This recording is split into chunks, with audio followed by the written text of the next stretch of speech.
तो बात है एक हसीन रात की, दो प्रेमी के साथ की, सीधा सीधा बोलूं तो बात है सुहागरात की।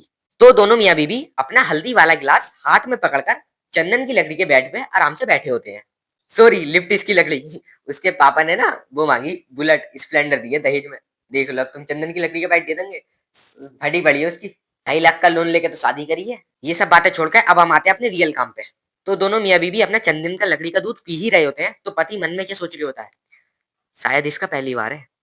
अब उसे क्या पता, आजकल तो पानी की बोतल भी सील पैक नहीं मिल रही। अब प्यारी बहू रानी क्या सोच रही होती है, वो सोच रही होती है कम से कम 10-15 राउंड तो टिक ही जाएगा। अब उन्हें क्या पता, 2 सेकंड में तो इनका रिलीज हो रही है छूते खनी।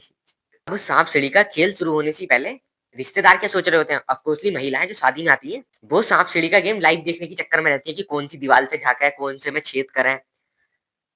अब महिलाएं वो दीवार में छेद करने की सोच रही होती है, अंदर वैसे चल रही होता है। और नई वाली भाभी के देवर गेट पे कान लगा के चरचर की आवाज सुनना चाहते हैं कि सांप सीढ़ी पे चल ही रही होगा तो चरचर की आवाज तो हो ही रही होगी, वो वाली सुनने की उसके चक्कर में रहता है देवर भाभी। नाटक चल रहा होता है पूरा। वो तो अपना मजे ले रहा होता है, पर बाहर जो नाटक चल रहा होता है, जो दीवारों पे कान लगे रहते हैं, गेटों पे कान लगे रहते हैं, वो उसका अलग ही सीन होता है भाई। और नई बहू के ससुर साहब सोच रहे होते हैं कि बस बहू के चोट न लगे। अब उन्हें क्या पता, उनकी बहू को 10 साल का एक्सपीरियंस है। अब आते हैं अपने स्वागरात वाले रूम पे कि अंदर क्या चल रहा है। अब सांप सीढ़ी के ऊपर चढ़ ही रहा होता है, तो सीढ़ी की मालकिन साहब कहती है कि तुम्हारा सांप बड़ा छोटा है। तो सांप के जो मैनेजर होते हैं वो क्या कहते हैं, कहते हैं जी छोटा नहीं है जी, आपको सुबह में दिखाऊंगा।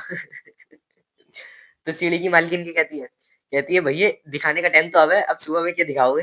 और फिर जब रिश्तेदारों को कमरे के अंदर से चढ़ चढ़ की आवाज आने लगती है कि सांप सीढ़ी के ऊपर चढ़ लिया है, तो चढ़ चढ़ की आवाज तो आएगी, तो दीवालों को पकड़ के खड़े हो जाते हैं। अब नहीं, बहू के ससुर साहब कहते हैं कि यार दीवालों पे दरारें कैसे आ रही है। अब उन्हें क्या पता, दरार तो अंदर से ली जा रही है। फिर पत्नी साहब बोलती है तुम्हारा सांप बड़ा छोटा है जी। तो वो क्या बोलते हैं, अरे कैटरीना कैफ की छठी कॉपी सुबह को दिखाऊंगा। तो बार बार सुबह को क्यों दिखाओगे, अभी दिखाओगे, दिखाने का टाइम तो अब है। तो सुहागरात मनाने का प्रोसीजर क्या होता है, तो साहब जी इसका प्रोसीजर ये होता है कि आपको पहले शादी करनी पड़ती है, वो आपके नसीब में नहीं है।